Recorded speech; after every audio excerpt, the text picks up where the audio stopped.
Hola, ¿cómo están? En esta sesión vamos a ver norma de vectores. La norma de vectores se puede considerar como una función, o sea, es una función, pero también se la puede considerar como una operación de esas que se pueden ir adicionando a los espacios vectoriales. Así como cuando se adicionó el producto euclídeo, nosotros obtuvimos un espacio vectorial euclídeo o un espacio euclídeo, si nosotros quisiéramos, al adicionar una norma, podríamos tener ahora un espacio vectorial normado y tendría muchas propiedades y muchos conceptos interesantes dignos de ser estudiados. Pero en este caso nosotros nos vamos a quedar solo con el aporte de la norma al espacio euclídeo, porque nos va a servir para algo muy importante que tenemos que ver en este capítulo. Entonces, vamos a ir viendo qué pasa con esto de las normas. Así como el producto euclídeo nos sirvió para generalizar el concepto geométrico de ortogonalidad, en esta sesión las normas nos van a dar la idea de que sirven para generalizar el tamaño de un vector. Y el tamaño de un vector, recordemos que como un vector era un segmento que unía dos puntos, el tamaño de un vector se puede ver como la distancia entre esos dos puntos. Entonces, las normas en general nos generalizan, valga la redundancia, no solo la longitud de un vector, sino que generaliza el concepto de distancias. Entonces, como nosotros sabemos que las distancias son siempre positivas, esa va a ser una de las características principales de las normas, que siempre son positivas. Vamos a definir qué es una norma. Esta definición 533 nos da todas las características que tiene que tener una función para llamarse norma. Entonces, una función que nosotros la vamos a simbolizar así entre barritas, cuyo dominio es un espacio vectorial B y cuyo codominio son los reales positivos con el 0. ¿Eso qué quiere decir? Que la norma, cuando yo se la aplique a un vector de B, me va a dar o un número real positivo o 0. ¿Sí? Eso tiene que quedarnos muy clarito desde ahora porque hay distintas situaciones en las que nos hemos encontrado los docentes con normas negativas y resulta que desde un principio la norma se dice que es un número real positivo o 0. Entonces tenemos que prestar mucha atención y cuando tenemos una situación así, eso a nosotros nos tiene que hacer ruido o nos tiene que llamar la atención como si se prendiera una baliza en ese resultado. Entonces, una norma, ¿sí? Ahora vamos a definir qué es una norma. A ver dónde está el puntero. Una norma en ese espacio B es esa función que para todo U y B que está en el espacio y todo número real verifica estos axiomas, ¿sí? Tienen que verificarse los tres axiomas.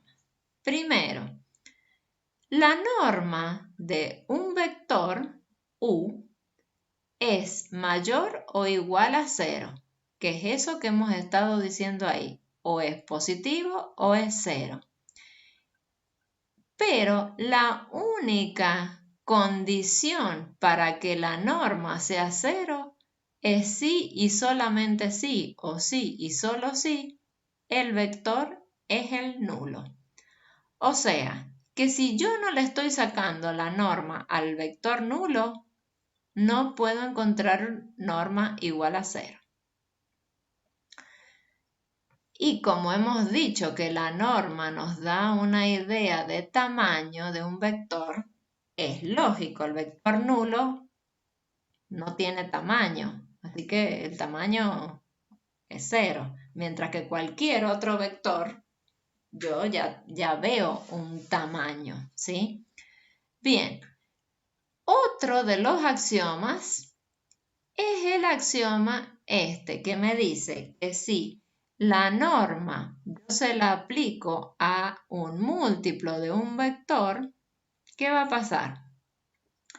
Ese número yo lo puedo sacar afuera, pero así, como valor absoluto, multiplicado por la norma del vector solo, ¿sí? ¿Y por qué esto de valor absoluto y por qué no solo K como lo estamos sacando en cualquier otra de las otras operaciones? Porque recuerden que yo tengo que asegurar que la positividad, porque esta parte es la que se llama, a veces se lo suele llamar como axioma de positividad. Entonces, yo me tengo que asegurar la positividad.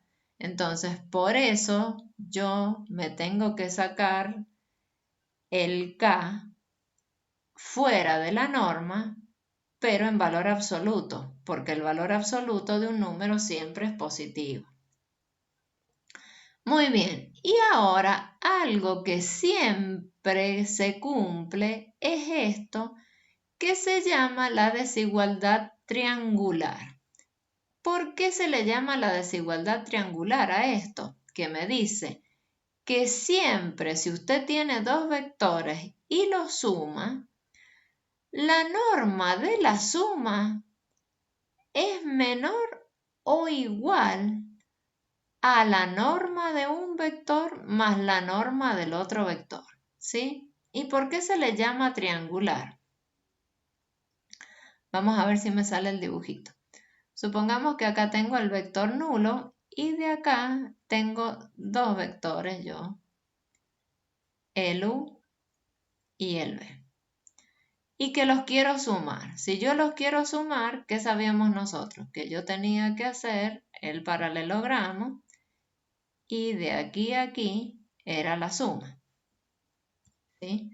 De ahí a ahí era la suma y entonces ese es el vector u más v. Bien. Entonces, la norma va a ser el tamaño de ese u más v.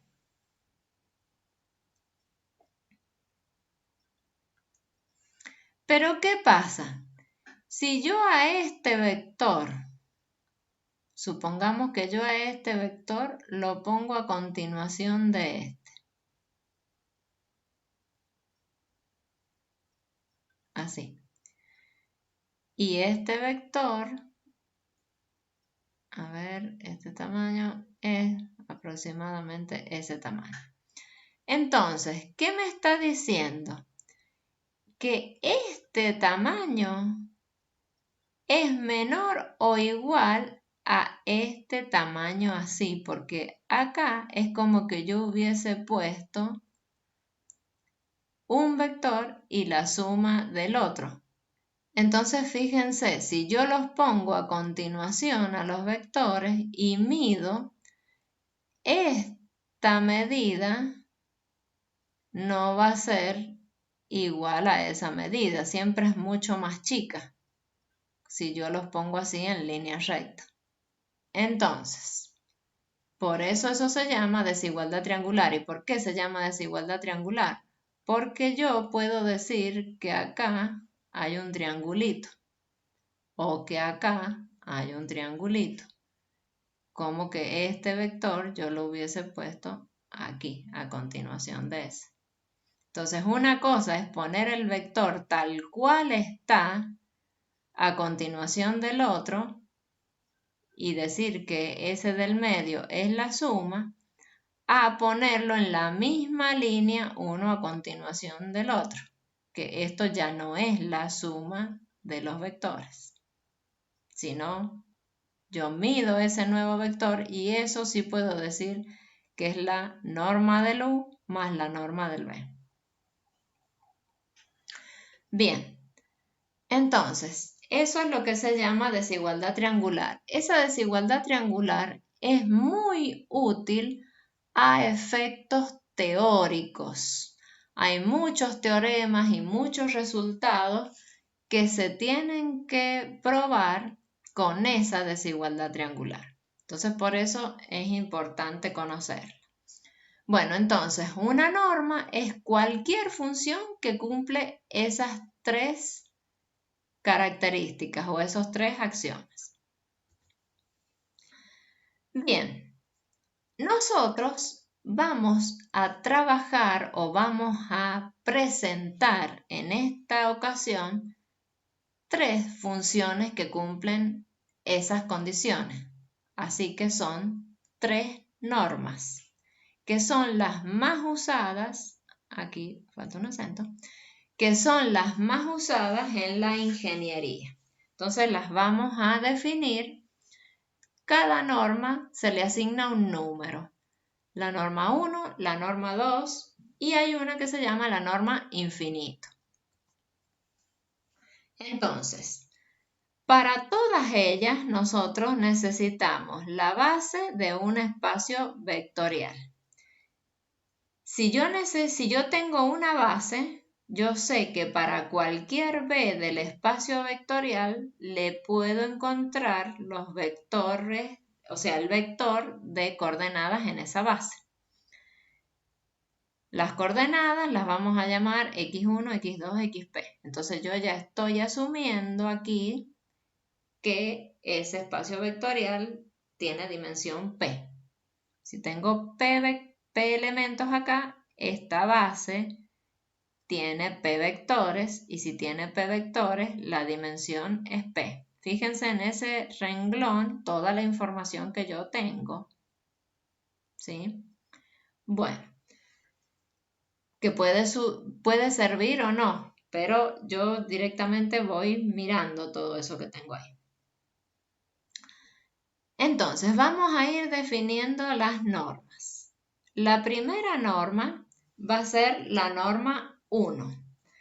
La norma 1. ¿Cómo se simboliza la norma de un vector? Yo tengo que fijarme si estoy en la base canónica o no, porque yo las normas se las aplico a los vectores de coordenadas. Entonces, el vector de coordenadas del B está en la base alfa. Entonces yo la norma se la aplico al vector de coordenadas. Y como es la norma 1, yo le pongo el subíndice 1. Entonces, ¿cómo se define la norma 1?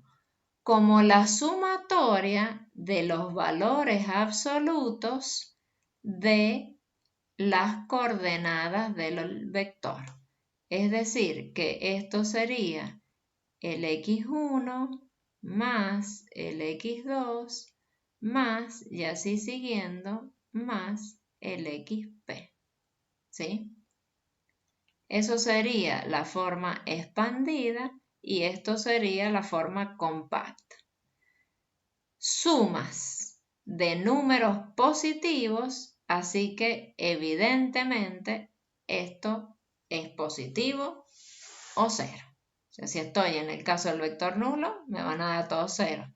Si no, siempre va a ser positivo. Esa es la norma 1. Entonces hemos definido la norma 1. Ahora vamos a definir la norma 2. ¿Por qué no me escribe la pluma? A ver.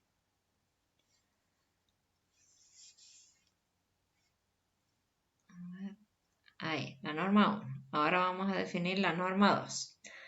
Nuevamente, símbolo de norma, las dos barritas, vector de coordenadas en base alfa, y como es la norma 2, yo acá le escribo un 2. ¿Cómo se encuentra la norma 2? Como la raíz cuadrada de la sumatoria de los cuadrados de las coordenadas del vector. ¿Esto qué sería? Sería el x1 al cuadrado más el x2 al cuadrado más el xp al cuadrado, y todo eso la raíz cuadrada de esa suma. Elementos al cuadrado sumados, positivo, raíz de algo positivo, nuevamente es positivo o cero. Y ahora nos queda la última de las normas, que es la norma que se llama norma infinito. Entonces, símbolo de norma al vector de coordenadas y le pongo el subíndice infinito. ¿Cómo se define esta norma? Como la más grande o como el valor más grande, el máximo de los valores absolutos de todas las coordenadas, ¿sí? Obviamente en valor absoluto. Entonces, si todos estos números que están ahí en ese conjunto son positivos y yo saco de todos esos el más grande, obviamente el más grande va a ser mayor que 0 o 0 si son todos 0. Entonces, el vector nulo es el único cuya norma vale 0 en todas las normas. Y si yo tengo vectores no nulos, los valores que dan las normas van a ir variando. Evidentemente, se puede demostrar que todas estas funciones definidas de esa forma, porque estas son formas de definir funciones, cumplen los 3 axiomas. Por eso son normas, ¿sí? Por eso se les llama normas. Bueno, vamos a ver un ejemplo en el que me dan ese vector. Me dan el vector de coordenadas en una base beta de un espacio, no sé de quién es. Yo lo único que sé que es un vector, que esa base beta evidentemente tiene 3 vectores, por lo que tengo 3 coordenadas, ¿sí? Es la única información que tengo. No sé si ese vector es de R3, de R4, de M3×1, de M5×7. No sé dónde está el vector U. Yo lo único que sé que el vector de coordenadas en la base beta es eso. Así que la única información que tengo es que la base beta tiene 3 vectores. Vamos a calcular la norma del U en base beta, la norma 1. Ahí me dicen que es 4. Vamos a comprobarlo. Según esta definición, yo tengo que sumar todas las coordenadas en valor absoluto. O sea que va a ser el valor absoluto del 1 más el valor absoluto del 2 más el valor absoluto del menos 1. Cuando las coordenadas son positivas no hay problema. Donde sí tengo que fijarme es cuando las coordenadas son negativas. Entonces eso me queda 1 más 2 más 1, efectivamente es 4. Y es mayor que 0. Vamos a calcular la norma de beta 2. Entonces la norma 2 me decía, las coordenadas al cuadrado, con signo y todo, y a todo eso sáqueme la raíz cuadrada. Entonces me va a quedar 1 más 2 más 1, raíz cuadrada de 4, y eso es 2. No, perdón.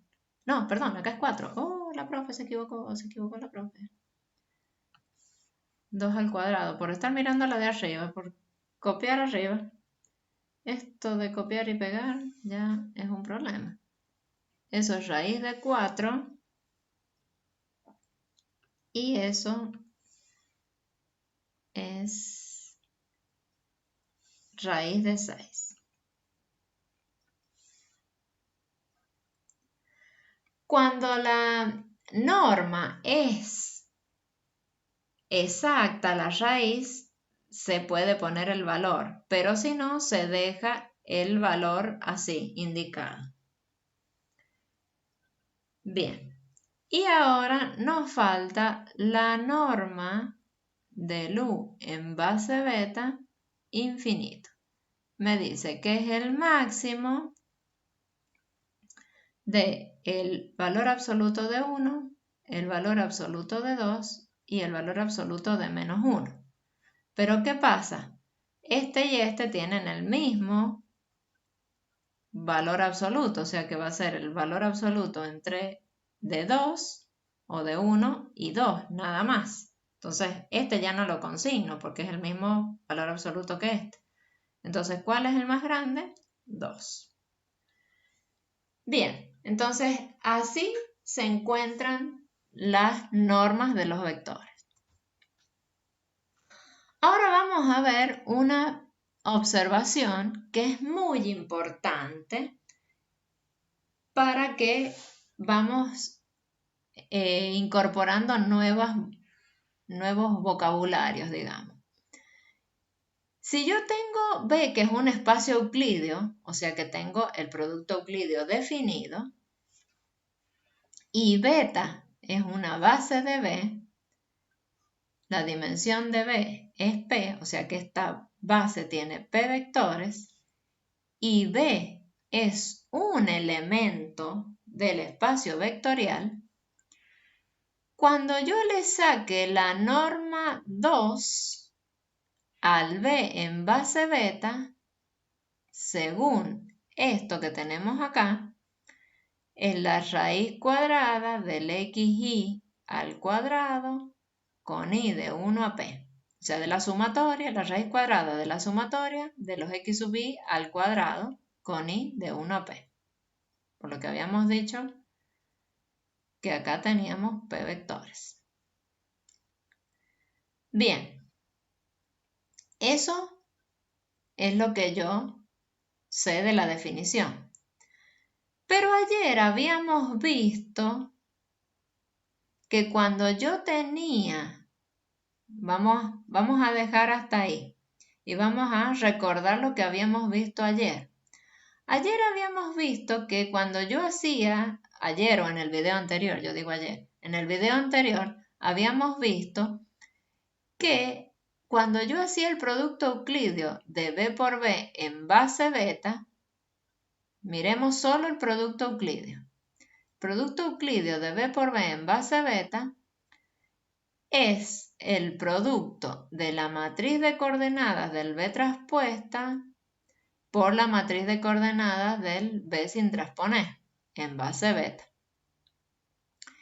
Y eso se vio que era la suma de los elementos al cuadrado. Entonces ahora, si yo acá tengo la raíz de los elementos al cuadrado, en realidad lo que yo estoy teniendo es la raíz de este producto. Y la raíz de ese producto es la raíz del producto ¿qué? Euclídeo. Entonces, solo esta norma, la 2, está relacionada con un producto euclídeo. En los otros casos no, porque no hay multiplicación de coordenadas. Aquí, como hay un cuadrado, son dos elementos que se están multiplicando.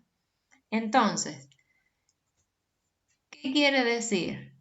Que la norma 2 de un vector se puede ver el vector en base beta, se puede ver como el producto euclidio del vector por el vector en esa base beta y a todo eso aplicarle raíz. O también se puede decir que la norma del U en base beta, la norma 2 al cuadrado, es el producto euclidio o U o B. Tengo que decidir. A ver, acá dice B, así que vamos a seguir con B. Entonces, la norma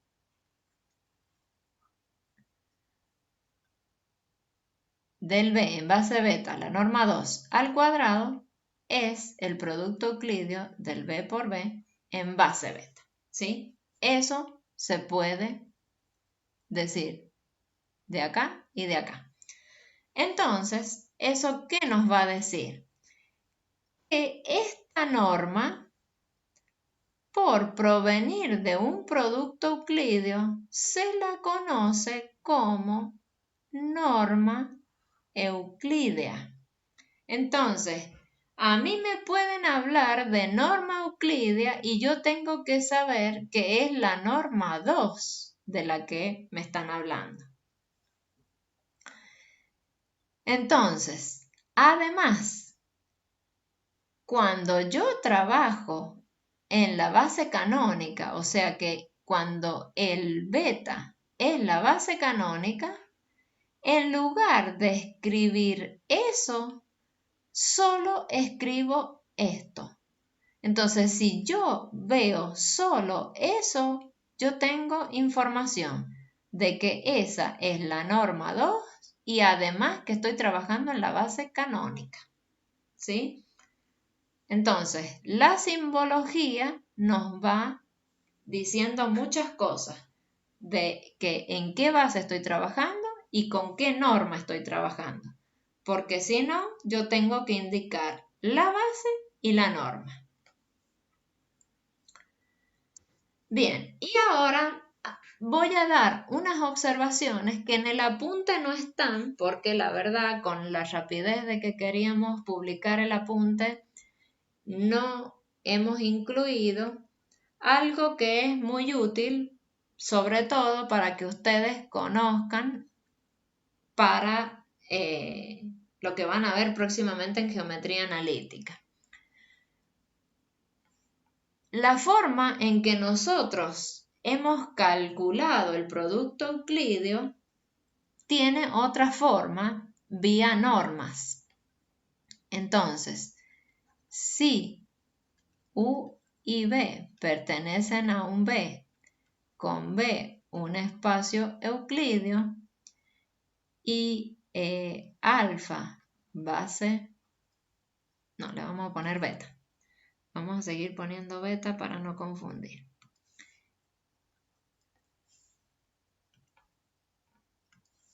Y beta base de B, entonces podemos decir que si yo quiero calcular el producto euclídeo de U por B en base beta, esto también se puede calcular así, haciendo el producto del U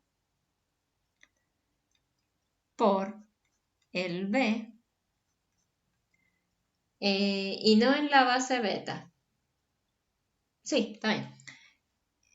El U en base beta, el B en base beta y por el coseno de alfa. Con alfa, el ángulo entre U y B, ¿sí? En geometría analítica van a trabajar con la base canónica. Cuando beta es igual a la base canónica, ¿qué les va a quedar? Les va a quedar que U por B en la base canónica no se pone. La norma de U por la norma de B por el coseno del ángulo alfa. ¿Sí? Entonces, esta expresión es la expresión del producto escalar o del producto euclídeo que ustedes verán en geometría analítica y no sé si en cálculo también ya lo usan para alguna situación. Entonces, una vez que yo conozco el concepto de norma, también puedo tener otra forma de calcular el producto euclídeo. Nosotros esta forma no la empleamos, pero sí se las damos a título informativo. Y la segunda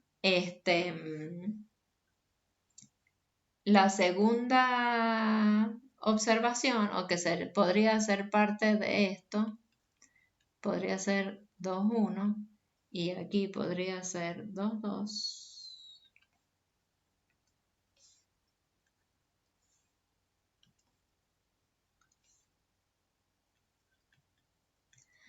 Es que estas normas, cuando estamos en la base canónica, directamente, en vez de tener un U en la base canónica, norma 1, directamente escribimos así, U sub 1. Entonces, ya habíamos dicho cuando estamos con la norma 2, directamente es esto. Y cuando estamos con la norma infinito, es así. ¿Sí? Acuérdense que nosotros habíamos dicho que el vector de coordenadas en la base canónica siempre era mirar el U, así, nada más. O sea, así. Sin escribir la base debajo. Entonces, ahora ya con estos conceptos que hemos visto, podemos ir a ver algunas de las aplicaciones de las normas, porque todos los conceptos que siguen sin querer tienen aplicaciones indirectas de las normas. Las aplicaciones directas serían las que están en el video que sigue. Entonces los espero en el próximo video.